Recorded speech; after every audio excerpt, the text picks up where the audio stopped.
So you're listening to Salford City Radio 94.4 FM with your host Jimmy Petruzzi on the Friday Sports Show, bringing you all the news from the local area and around the world, giving you some fascinating insights about sport that goes on in the local area. And we interview people from all around the globe, all different people associated to sport, and we interview some interesting people, some of the world's best athletes, footballers, sport people, media experts. And today we have a really interesting guest who works as a presenter, and she's going to give us a bit of insight into what she does. You know, really interesting role that she has. And one of the great things about this show, we're very fortunate to get people who are associated sports in different areas, and they give us a really interesting insight into what they do. So Karla Threlfall, welcome to the show. You're a presenter at Man City. Welcome to the show. Oh, thank you. Yeah, it's great to be on, definitely. Yeah, it's really interesting what you do. I mean, our listeners, we know that we've got a number of listeners in the area that do support Manchester City as well as Manchester United as well. Salford is the team at the moment in the area. Obviously, their meteoric rise. And for the benefit of our listeners, Karla, what do you do? Like, what's your role, presenter, vlogger? How does that work? So I've done over a kind of couple of years now that I've been at Manchester City. I've done quite a few different sort of presenting roles. So I've kind of done from sort of studio sit-down shows to presenting on their socials, sort of live updates during a match day. And then now quite a lot of what I do is sort of live events hosting. Wow. So I've definitely had definitely a variety of different things which all go into essentially keeping fans engaged and hopefully getting some new fans as well. That's really interesting. And how did you sort of get into it? How did you actually get into the role yourself? Something that you sort of aspired to do, or is it something that you sort of kind of just opportunity came up and you took it? Yeah, it's a total fluke and accident. I've never wanted to be in front of a camera at all. I've always, in fact, I wanted to go into sort of TV production, do sort of video editing. So it's, the total opposite. But at the time, I think it was around 2017, just happened to see an advert on the Man City homepage because I'm a fan myself. Yeah. So just came across that, and it was about hosting the Snapchat on match days. Yeah. And at the time, I'd just started an apprenticeship in social media, and I saw one of the things was you worked alongside the social media team, and sort of, as I'm sure you know, in media, it's definitely a lot of not what you know, it's who you know. So I thought, right, I'll go for it. I know I had to do this sort of video, and obviously knew it would be sort of face to face, but sort of sent off. Didn't think anything of it that I'd hear back, and I got a sort of interview. Went in, did sort of a trial sort of filming, and then didn't actually get it at the time. I found out it was me and one other person, which was such a boost anyway, because I was still couldn't believe, never expected to hear back, never mind actually get invited in. Yeah. And it just turned out it is the sort of who you know, because it was a year later that I just happened to just get an email from someone at City saying, we've got this new project, I've had your details passed on from a colleague and we think you'd be a perfect fit. So that was actually since then. So that was around 2018 that I then got this email inviting me back in, and it's just kind of gone from there. I mean, that's really interesting. I suppose you've got to be in it to win it. You sort of, credit to you went for it, and that's really, great for you to get the opportunity. And in terms of yourself, so you mentioned you're a fan of City, and what was it like when you first got the role to work with a team that you sort of are a fan of? I mean, how did you feel in that respect? Yeah, it's still a bit surreal. Definitely some of the... I mean, I've been able to do some really, really cool stuff, and it's been hard. I'd never ever want to sound ungrateful, but there has been some moments where when you are doing like I've done things where I've been pitch side and I'm videoing the players, and there has been some moments where at the end of the day, in that moment, it's work. And it's really trying to I don't want to take anything for granted. I always say, if it all ends tomorrow, I've had like the most incredible experience. And I am lucky in that aspect, is that I'm not relying on it as a I work full time alongside it, so I am lucky that I can just enjoy it. I still have to make sure I do a good job, because at the end of the day, it's still work. Yeah, there has been a lot of moments where I've had to sort of snap back and just take a step and be like, this is pretty unreal. Like, I was able to go on the parade bus. Wow. When we won the Premier, that was the one moment, I think, where actually I was like, you've not done too bad for yourselves. Like, people would like win competitions, to be honest, and yeah, when I put down my hours to get paid for that was the most unreal experience. Well, I think that was when I really was like, this is a little bit mad and shouldn't be happening, but it has, so I'm very, very lucky. Yeah, that's incredible. I mean, it's really amazing, isn't it, to sort of do something you love to do, and obviously, like you said there, putting the hours in to get paid. What an incredible experience that is. And oh, yeah. In terms of the players, I mean, with yourself, being a fan, do you sort of ever feel, you seem, like a humble, grounded person, do you ever feel, maybe not overawed as such, but do you ever think, wow, like you mentioned there, is this really happening? I'm really interviewing the players, or do you take it in your stride? There's been a few moments, definitely, when there's been a lot. I think I've only had a photo with, I think it was one player, and it was kind of like a group shot when we were all there. Yeah, there's been so many times where I've really, really wanted to be like, he's going to get a photo, but in the back of my mind I'm thinking, no, you've got to stay professional. Yes. There's been so many times I really have just wanted to be able to just get that shot, but I think overall it's, I think it's kind of not hard. We've been lucky in that when I did do a lot of the filming with the players, we've done it, it was all based around our audience was children, so it was quite fun activities, fun little questions. We've done little dance-offs and things like that, so it was quite a fun kind of thing, which I think they did actually really enjoy, the players themselves. I mean, don't get me wrong, as soon as we say right, thank you, we've finished filming, they are pretty much out the door, but at the end of the day, their job is to play football. Absolutely, this is just one of the things that comes with it. Especially on the days when we are filming, it is literally a filming day. So there'll be, all right, we're getting content from City, but you forget that you've got the BBC there, and Sky Sports are there in another room, and they're literally going from one to the other. Absolutely, yeah. So I can understand from them that that's not what they've not got into that sport and done all that training from a kid to then just sit in front of a camera. They want to be out on the pitch. Absolutely, yeah. But there's never ever been, and I'm not just saying it because I'm biased, there's never been any bad attitudes at all. Some of the stories you hear, one of I don't want to sound like I'm a name dropper, but one of the nicest people that I've come across was Yaya Toure, and he's had bad reps in the press, and actually when you sit down and speak to him, I saw him a couple of days later after interviewing him, and he's the one that came over to me and recognised me and my name, and it's the little things like that until you've been able to experience something like that, you do look at the papers and think, oh well, that must be true, but actually they're not. They're totally different, and they are so down to earth. They're just No, absolutely. I completely agree with that. I think that it's a great point you've made there, and certainly sometimes there are things said in certain media outlets about certain players, and I think that's a good point in terms of sometimes things can be distorted and there can be half truths that are said, but like you says, I think for the most part it's just sometimes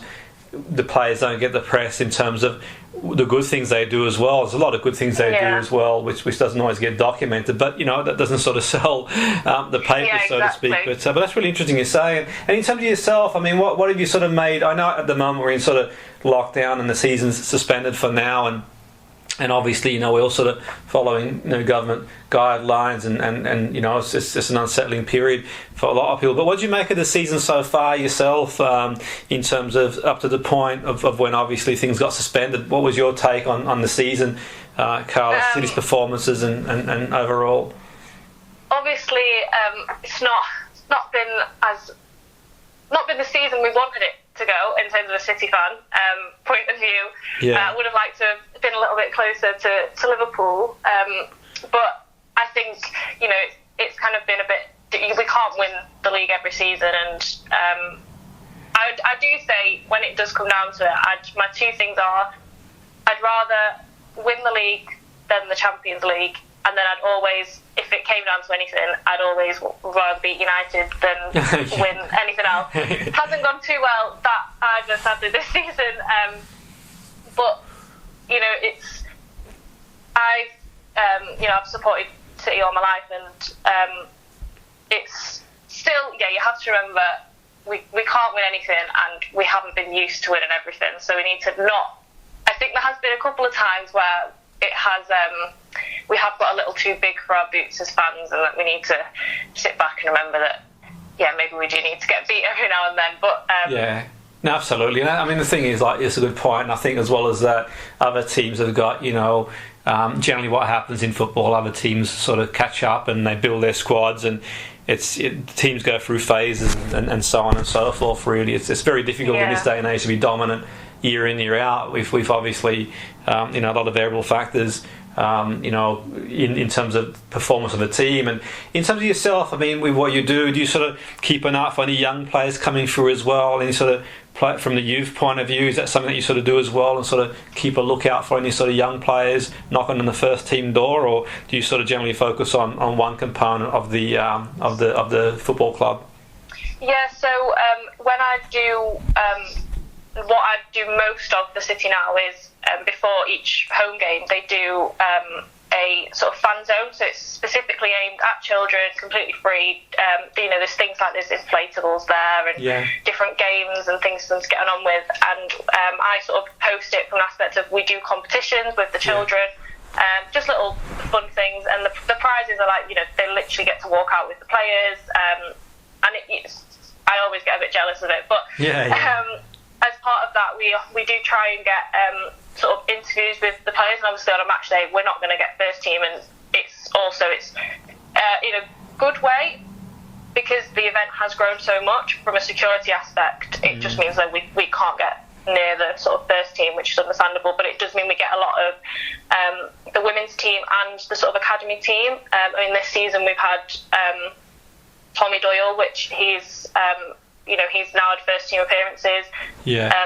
I think there's Phil Foden there a couple of seasons ago. So it does prove that they are coming through. Because whenever we're trying to encourage people to come up afterwards, and get the crowds there, because sadly they're not a recognised name, and we're saying this on the microphone, people aren't going to come, and it is just reminding people that you don't want to regret it in a couple of years, because these people are actually coming through. And it is definitely, we are starting to get a bigger crowd around that, which is really nice for them as well, because a lot of them, it's their first experience as well of being interviewed and having that sort of attention. So it's nice that we can actually give them a bit of a crowd. But yeah, definitely from that aspect means I do have to keep an eye on, the sort of the teams that are coming through, both the academy and the women's team, which are both just going from strength to strength at the moment, which is really nice to see that sort of there has been a lot of investment. Sadly, a lot of these things now in football do come down to money, but it is working, and it is, we're seeing, especially a lot in girls. We did a massive event the other week that was all about encouraging girls to get into football. And I used to play when I say play lightly, I was never very good, but it is great to see this encouragement coming from these big teams, which they don't have they don't have to do what they do, but it's definitely working at just trying to encourage anyone to get into football, and you're seeing it coming through the ranks now as well.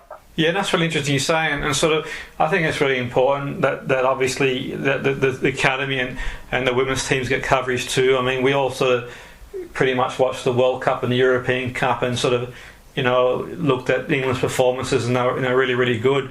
Throughout the year there is women's football, and I think it's really important that it keeps getting coverage as often as possible, and the gates are important. People go and watch the game as well. And can you tell me about the women's team, how they're getting on and how things are going for them? I know my understanding is they've made big strides over the years in terms of development, and it's a great facility that they've got to train and play. And how is the women's team getting on in general at the moment? Yeah, they are doing well. They've been sort of like you said, the sort of the way the whole setup is there. Like they train in the same. It's all under one place now, which is really, really good, because you've got like when I walk in, you've got like from literally an under fours team straight up to the first team, the women's team, and they all play at the stadium as well. They've had a really, really good season. Obviously, we have had being able to be in the sort of Women's Champions League, which again is just absolutely amazing. And it has been very, very close between us and Chelsea, but we are actually top. It is very close, and Chelsea do have a game in hand, but as things stand in the Women's Super League, City are top by 1 point, and like I said, with a game in hand, but I'll take that. Yeah. I mean, I'm sure that the City fans that listen to the show will be, pleased about that. And in terms of the Champions League, how does that generally work? I mean, is that similar to the Champions League, the men's competition? I mean, do you sort of get similar teams that go into that, and do they sort of play throughout? Obviously, they play throughout Europe, and have you sort of managed to see some of the Champions League's game? How has that thing sort of watched, or? I've not been able to get down to the academy for one of sort of the Champions League games, but yeah, it's very much you do see sort of the similar names that are kind of in both, which again is just great. I mean, Manchester United, obviously they're now in the Super League, and it is good. I think there might be a women's team in all the Premier League teams now. I know at one point, I think it was like Manchester United and one other team that was like in the Premier League, the sort of your normal Premier League, that didn't have a women's team. Which the fact that I know United they are pumping a lot into it, which I will give them credit for that. I don't often give them credit, but I will for that. But yeah, it's good with the Champions League that you can see. It's not just happening here; it is throughout all the major teams, and it's good because the major teams are where there is the money, really. So the fact that they are being able to sort of channel that into other aspects is a really great start. Yeah, that's really good, and obviously the strength of the England team is going to sort of depend on a strong domestic competition. The stronger the domestic competition is, and that filters through, and the better the competition is, then the more likely it's going to be successful, really, and that's the sort of important. You mentioned like the initiatives to get people participating in the game and women participating in the game. Are there any specific initiatives, Karla, that they're doing, City, to do that, or just generally speaking, they have a marketing drive to increase participation? So they've had what they called the Same Goals Festival. So it was based a lot around we had our sort of event, and we had the Steph Horton, who's like one of the poster girls now for sort of women's football, and a couple more of the women's team that sort of came and did interviews, and but a lot of it was based around a sort of social campaign. So it was trying to encourage girls to send in a video online of them literally just kicking the ball, and then they'd get sent a special sort of Save Goals football. So it was sort of again using both, yes, a little bit of an initiative of you're going to get this free thing, but it also helped to create that buzz around. And there's been a lot of campaigns, sort of, it's not just men's football, it's not just women's football, it is just football, which has been really good. And they've done things like you can go to some of the women's games if you're a season ticket holder. For the men's team, you can go either for reduced rates and sometimes even free, and they obviously did the first women's Manchester derby at the Etihad, which I can't remember the numbers off the top of my head, but was absolutely incredible, like the numbers that they did get, which is what they want, is to try and encourage. They're definitely taking more of a family approach. But that's what you want if you get people that's the point of our events as well, is that if you capture them when they're at that young age, they'll hopefully, football's such a sort of territorial, it's like you are one or the other, you can't, you can't do both, and it's trying to catch them as young as possible to then keep that and absolutely, it's a sort of that loyal fan base. And I mean, for me, I get the impression over the years with City, they've kept that sort of communal feel. You know, every time I've been down there for one reason or the other, I still get the sense that even though they've sort of grown as a club, obviously they've become global now, they still have that sort of communal feel about them. I think when you sort of go to a game or like you mentioned there, just in sort of press conferences, they still make the effort to be that sort of communal family club. Is that something that you sort of think yourself as well, Karla? Is that sort of, there's still that effort to sort of make it like a communal club, you know, a club for families? Yeah, definitely. I mean, even just from when I've like been in, and you just can walk past, even from the top, like I've had, you know, the chairman of the whole club, not the chairman, I don't mean him, I mean the sort of chair of football, I can't remember his name, and even Pep Guardiola's walked past me, and it's like shake hand, even if it's just a smile from some of the players from that aspect.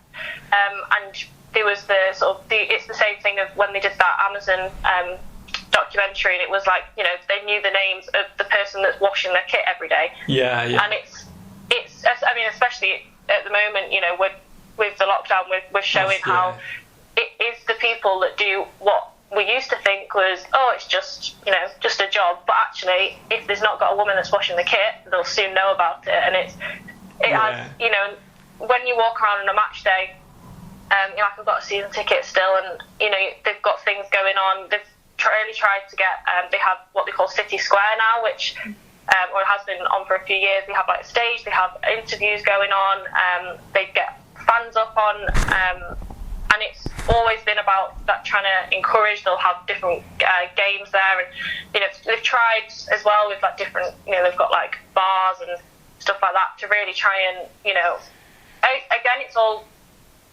building up the atmosphere, but it's all, you know, it's this whole experience, and that, you know, every fan matters.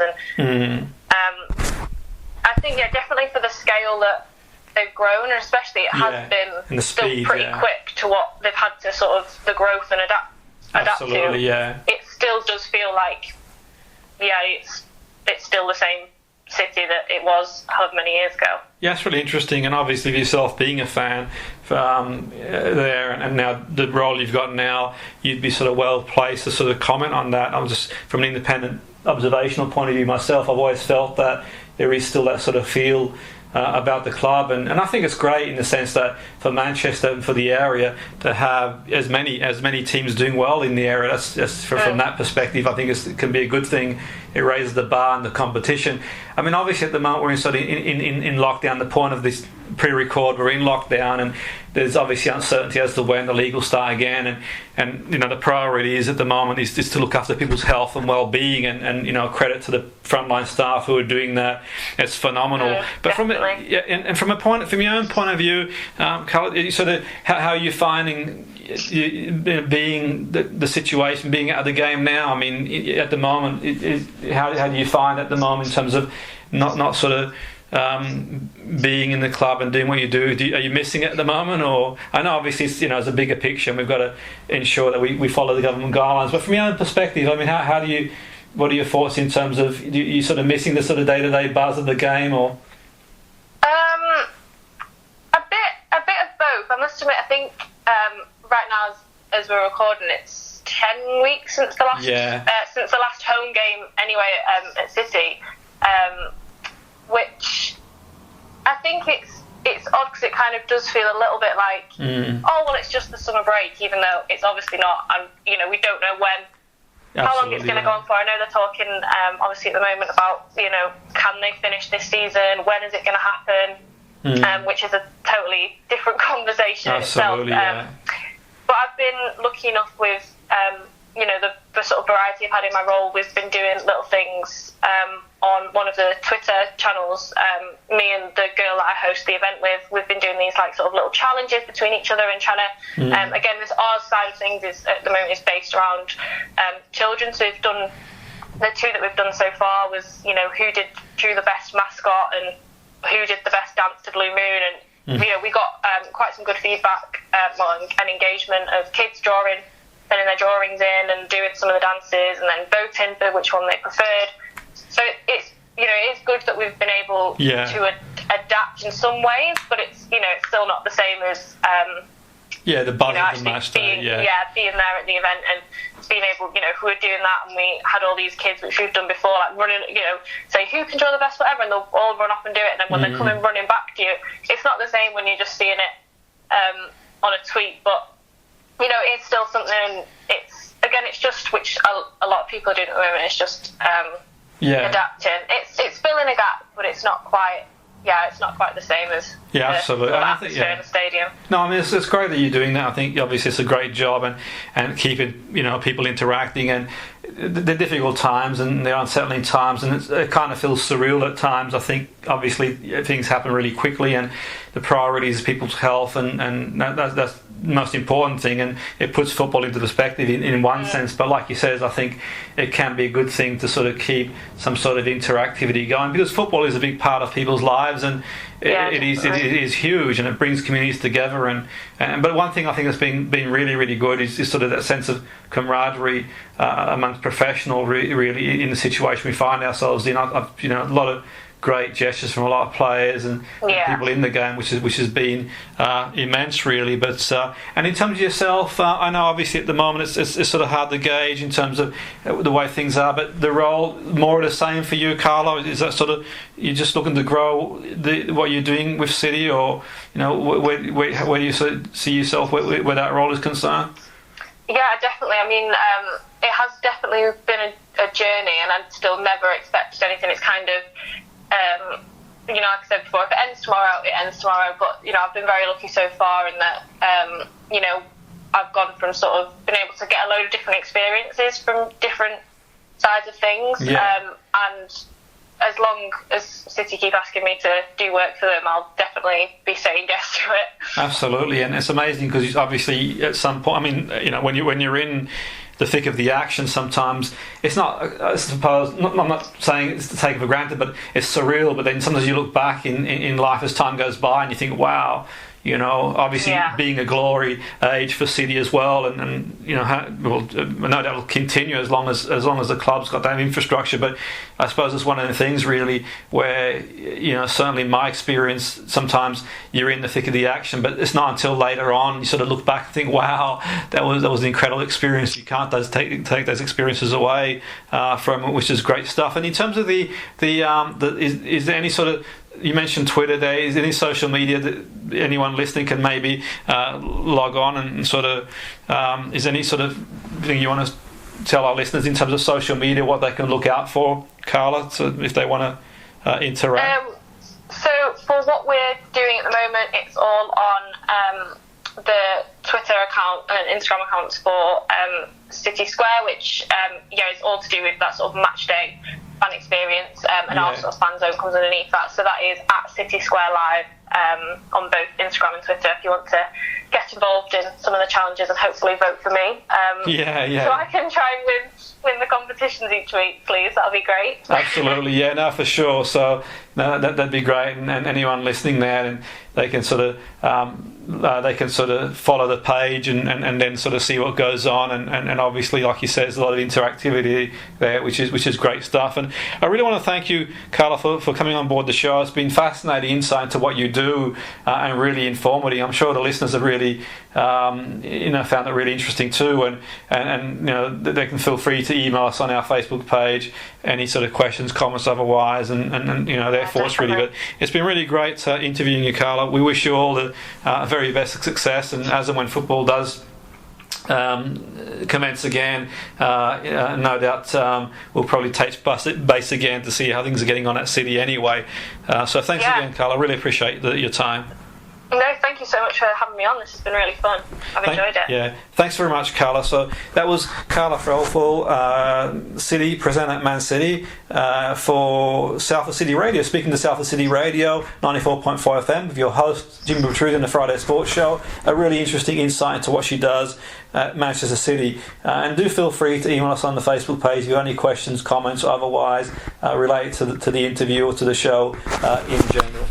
You're listening to Salford City Radio, 94.4 FM, with your host, Jimmy Petruzzi, on the Friday Sports Show, bringing you all the news from the local area and around the world, and we're very privileged on this show to bring you some of the world's best athletes, sports people, footballers, people from all walks of life associated to sport, journalists, media experts, and really interesting insights for listeners, and we can tune in and hear what people have got to say about their roles in sport, increasing awareness.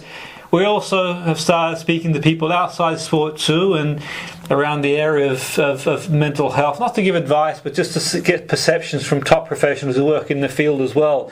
Today we have a really interesting guest who's going to give us an insight into what she does. I think it's just, really, really fascinating, her work. And I think for me, certainly one of the key ways to promote sport, whatever that sport might be, is to write about it, share stories and features. And today we have a very special guest who's an editor and owner of the Women's Football magazine, and she's going to share with us some of the insights into what it takes to create a magazine. No doubt it's a lot of hard work as well, and having an editorial role myself with a bulletin, I can tell you now it is a lot of hard work, and we only release it, well I say we release it, the organisation that I work as an editor for releases it twice a year, so I know how challenging it can be. So Helen Rowe-Willcocks, thank you for coming on board the show. Great to have you on board. Thanks very much for having me. Yeah, it's great to have you on board, Helen. Let's sort of look at this magazine. I think it's quite interesting what you do. And how did it come about? How did you sort of decide to put together this magazine, the Women's Football magazine? It's something I've always wanted to do. Like, my ambition was always very much wanting to run a magazine. And about 3 years ago, I got made redundant. So I was sat at home and thought, well, now's as good a time as any. And having been a journalist for 5 years, decided that to use my contacts within the women's game and produce the Women's Football magazine. Yeah, that's really true. When you say you were a journalist, just for the listeners, what did you sort of, any specific area you were a journalist in, or? Yeah, I worked for one of the national newspapers, so I covered football mainly, covering the Premier League, wow, the women's game. Yeah, it was great fun. I got to go to quite a few of some of the bigger stadiums, which was brilliant. Wow. And just wanted to kind of grow it from there, really. What was it like being a journalist and covering the games? I mean, that would have been a fascinating experience for you to go to some of the big games and being a journalist. Well, that would have been really... It's fascinating. I mean, you sit there watching football and getting paid for it. Isn't anything better in the world, really, is there? Yeah, absolutely. And did you have a team yourself that you sort of supported growing up, or did you have a specific team yourself that you sort of followed and as well? Or? Yeah, I'm a Blackpool fan. Okay. So, well, know what it's like to go up and down and out completely. So I've been a Blackpool fan since I was a little girl, thanks to my dad and my granddad. They kind of got me into watching football. Did you ever sort of report on Blackpool? Did you ever sort of do any sort of journalism around that area, or? I have done a few pieces, usually around Oyster and the owners and everything that's got to do with it, but I did get to go to a few Blackpool matches, which was always a bit of a surreal feeling, kind of going to work rather than going and sitting with your friends like you used to. Yeah, absolutely. I can imagine that, especially when you sort of support a team and you grow up with a team, and then you're sort of reporting on them. It's amazing. And so you sort of developed this magazine, and fair play to you, it's not easy to do. And so what was your sort of goal in putting the magazine together? What sort of motivated you to sort of do the magazine? I just wanted a magazine that kind of really promoted the women's game on all levels. There's magazines out there that cover like the top flights. There's so many great stories within women's football that I just wanted there to be a platform that people could share their stories. So we're really proud of the fact that we cover all the way from grassroots all the way up to like the full home nations, and try and cover as much of the different sides as possible, because there are some brilliant stories out there, and it's just great to be able to get them out there. Yeah, and that's what you say, and I've said this conversation before, and I've mentioned it on air before, that I think that for me, it's really important that people like yourself do, with your experience and ability, cover the game, because especially in the women's game, I think that during the World Cup, the Women's World Cup, and a lot of people get behind the team, and it's really good during the European Cup. But also that throughout the year, the game is still going on. It's getting more and more coverage from what I can see, but I think, just in my opinion anyway, still got a long way to go to get the coverage that's to sort of keep it going. And is that one of the things that you aim to do? I mean, the stories you do is to keep the coverage going, to keep the game in the public eye? Yeah, absolutely. I mean, like you say, since the World Cup especially, we've definitely seen an increase of coverage here in the UK, which is brilliant. But we always think there's more we can do, and want to keep people kind of seeing it and have that. It's always having an access to it. I think that's kind of been one of the big problems in the women's game, that kind of continuous access to the women's game has always been really difficult. Which is definitely improving, and hopefully we're kind of trying to be a part of that. Yeah. So your magazine, I mean, what's the sort of aim of the magazine? To sort of give publicity and to write about stories in the game, and what do you guys cover generally speaking in the game? So we cover kind of a broad mix. So we have interviews with players across all the leagues, but then we also go to games, do match reports, that sort of thing. It's a monthly magazine, so it's 90 pages literally dedicated to women's football.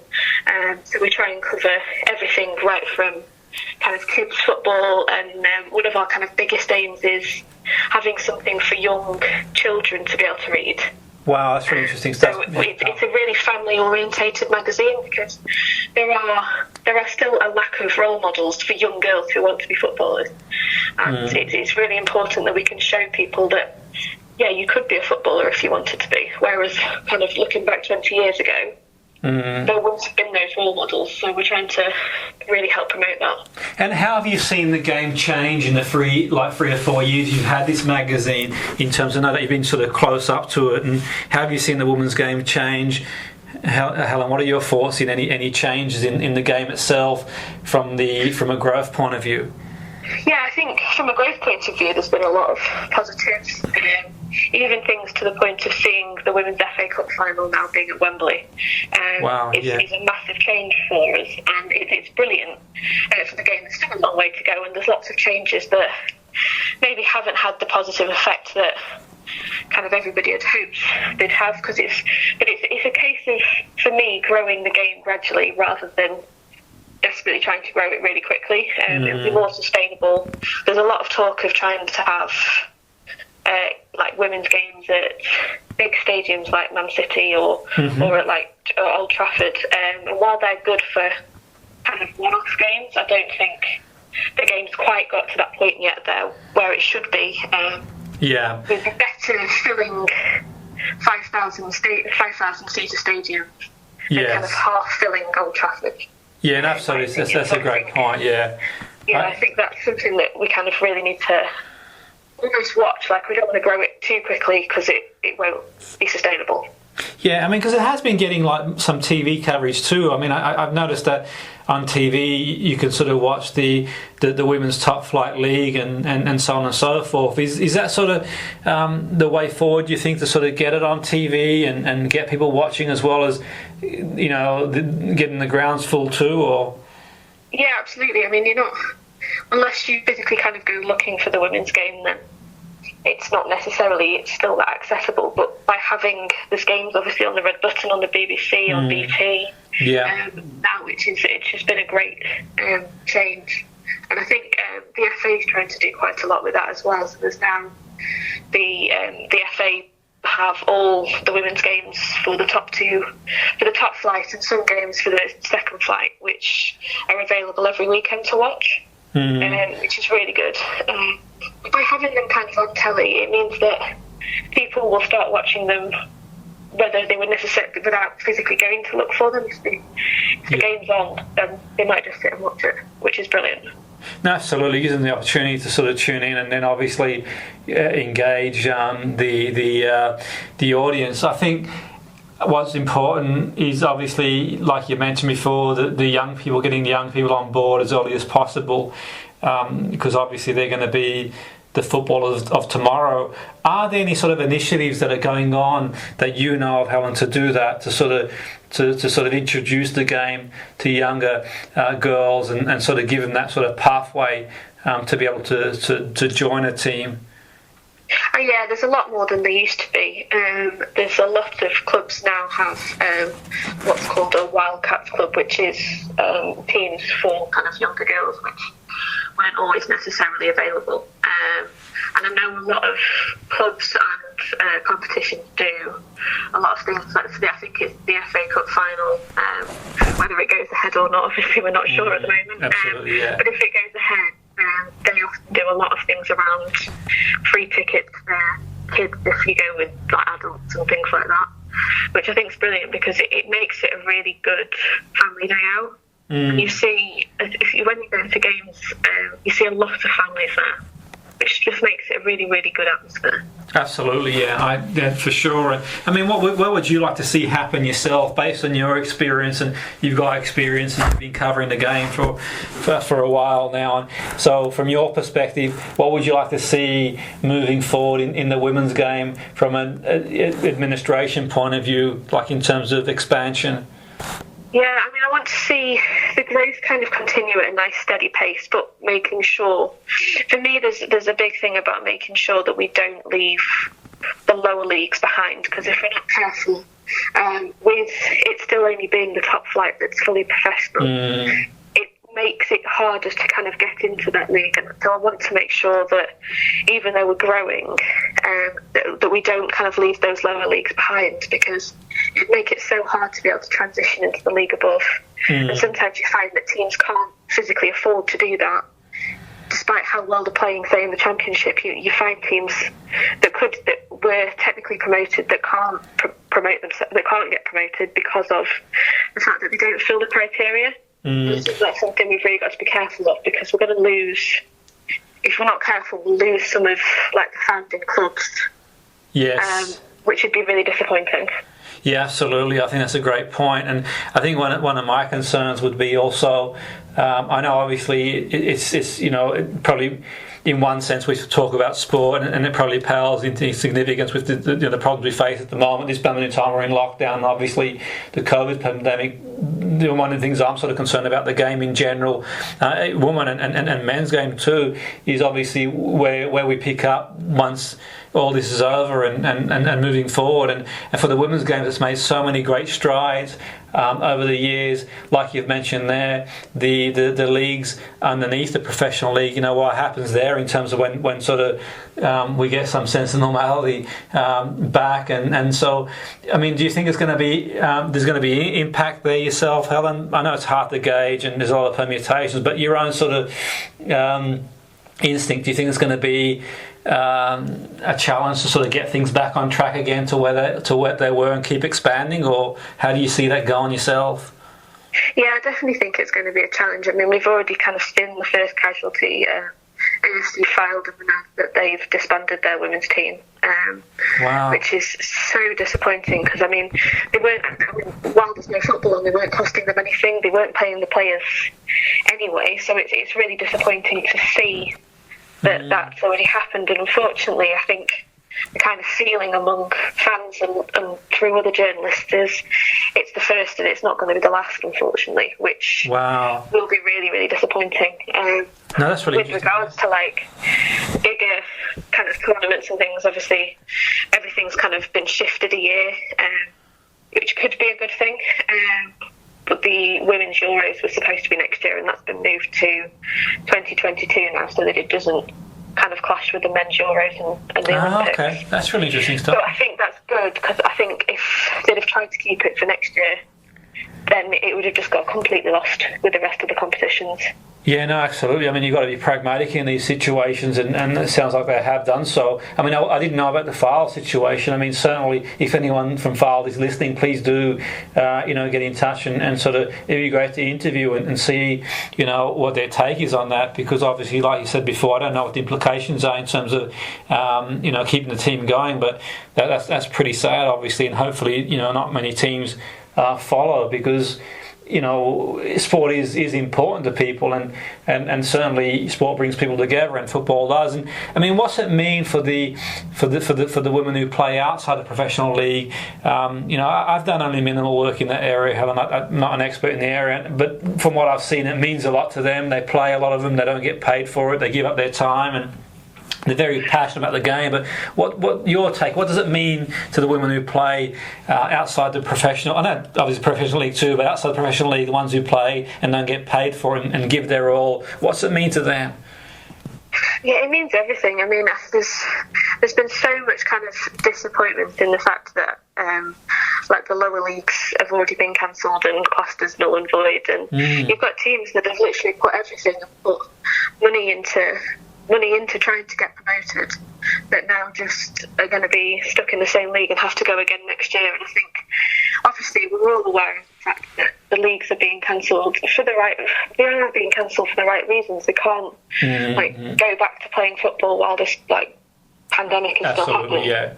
But it just felt like the decisions felt really rushed, and players are just, I think, feeling a bit lost. To be honest, I find it quite interesting because you find a lot of the lower league players are key workers. You have a lot of nurses, doctors, teachers. That's a great point. Yeah.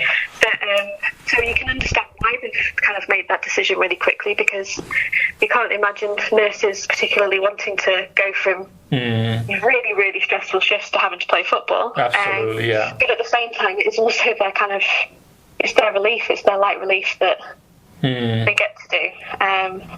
It is hard. It is really hard. No, absolutely. I mean, obviously, we sort of following government guidelines and precautions are important to make sure, to ease the pressure off the NHS, and absolutely can fully understand that. But these things do impact people, and you made a great point there that I didn't think, and I'm sure a lot of people probably weren't aware of that.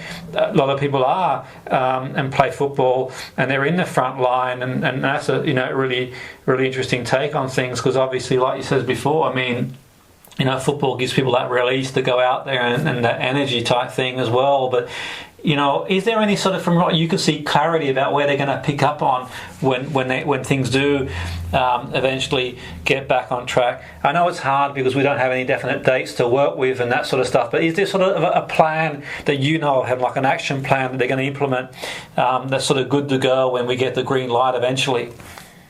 There seems to kind of be a lot of ideas. I mean, one of the ideas that we had, it's only the top two flights now that are definitely going to attempt to finish the seasons. Okay. And I think that a lot of that comes down with things like trying to work out Champions League places and things like that. It's obviously going to play quite a big part in trying to want to get them. There was talk of an idea of trying to finish the league almost in like a 6-week period based at one ground. So basically kind of having like a tournament at St George's Park. Okay. Just to get the league finished. Obviously, I mean, I think everyone's aware that even if the seasons get finished, it's not going to be fair fans to go get to grounds. Yeah. But hopefully, it's hard though, because you kind of look at that thing of how can you finish some of the seasons and not finish some of the seasons. But I think they're just taking it kind of one step at a time. They're kind of talking to the FA constantly, and I think whatever happens kind of in the Premier League and the Championship in the men's side, I think they'll follow suit in the women's. I can't see them kind of differing from whatever they decide to do. That's really interesting. Yeah, I mean, I suppose the blueprint there is a protocol that can be implemented if possible. Where possible. I suppose there's no easy solution to complex situations, really. And I think that at this moment in time, I think the challenge is obviously in terms of no one really knows in terms of timescales when anything can be implemented. But I think it's equally important to have some sort of idea and some sort of vision moving forward. Yourself, the magazine, what are some of the highlights for you, Helen, since you've set the magazine up? I'm sure there are a number of them, but what's been some of the great things for you having set the magazine up? What's been some of the highlights for you with the magazine? I think probably the biggest highlight was last year when we went out to the Women's World Cup. Wow. Kind of sitting there getting the press passes, and it really felt like we'd achieved kind of a lot in 3 years to actually get to have full press access for the Women's World Cup was amazing. And it was also it was brilliant because we had time to interact with fans, which we don't always get to do because you're out there for such a long time. You see the same faces, and that was really, really, it was really rewarding and a really special moment to be able to go. Yeah, and so was it the actual World Cup itself? Was it like the atmosphere? How did you describe the atmosphere of the tournament? Yeah, the atmosphere, it was great. It was one of those where some games were better than others. There almost kind of seemed to be, in the north of France, they were really, really kind of advertising it. And the England-Argentina game was an absolutely brilliant atmosphere. But it also helped that was literally in the really, really north of France. It was on a Friday, so there was a lot of families literally came over for the weekend. Yes. And that made it really, really special because it was just flooded with England fans, which was absolutely brilliant. Yeah, and that's and they some great performances by the team. And did you go to the USA game, the England USA game at all? Did you manage to sort of see that or? I watched it. I didn't actually go to that one. Yeah. I was just a completely different game at that point. But no, that was gutting. So far but so close type thing. So close but so far. But it showed one thing for sure: how far the women's game came along. And I mean, I can remember years ago, Helen, USA were the benchmark out benchmarking women's football based on the infrastructure they've got there, the collegiate system and professional leagues they've got out there. But it shows how an ocean's literally a puddle now. There's not a lot in it really in that respect. And are they your sort of thoughts in terms of yourself? Is that sort of a fair assessment that there's not a lot in it now between, say, the top national teams? We saw some interesting results of the World Cup, the Women's World Cup. Yeah, I think a lot of countries have come really far, which is brilliant because it, like you say, it always was kind of the USA at the top, but you're not actually seeing. There are some teams you still see the USA beat. And ridiculous scorelines. Of course, that's always going to happen. But then you also see it where they don't quite get to play their own way all the time, which is brilliant. And don't get me wrong, the Americans are incredible to watch. As much as we don't like to admit it, they are an absolutely incredible team. Yeah, absolutely. But it is great to see how far it's come. It's going to be interesting because the next World Cup they're adding extra teams into. So they're going to make it an even bigger tournament, which has been kind of people. I think there's a mixed kind of view on whether or not this is a good thing or not. It's this kind of whole thing of growing the game too quickly. Like we don't want score lines where it's 13-0. Absolutely, yeah. Now, if you're going to promote so I think it's a great point. That's really important. Let's just review that because obviously to promote the game, you want really good contests. And I thought that the World Cup has some great contests. Anyone literally to a point could on the day just was beating anyone. I think some of the results sort of went against, but obviously the front runners are there and thereabouts in the end. But like you said, for England, I think it was one of them games against USA. It could have gone either way. A couple of decisions, I suppose. It's just what football. But equally, they'll take a lot of confidence out of that. And was the sort of atmosphere, do you think, sort of generally in your experience around England, sort of set up at the moment? After the dust had settled, was it a positive atmosphere? Sort of, a lot of positives come out of it in terms of look how far we've come along, or was there sort of disappointment that they just couldn't go that extra bit? Yeah, there was a lot of disappointment. I think there was a lot of. I think the players, especially, there was a real belief that we could have won the World Cup that year. Yeah, and I think there was quite a lot of disappointment, and I think it's kind of shown in the games since the World Cup. There has been a serious kind of World Cup hangover that we just don't seem to have shifted. And we just don't seem to have hit. I think like the England-Norway game was an absolutely superb game. It was the best I've probably ever seen England play, and I just don't think we've hit anywhere near that level since the World Cup, which is really, really disappointing.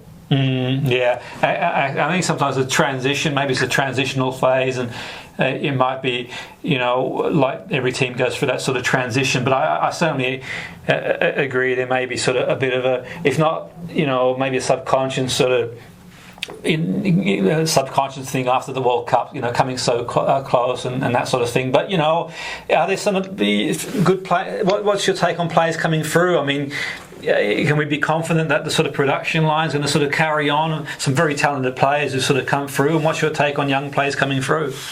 Oh, we have some amazing young players. I mean, players that.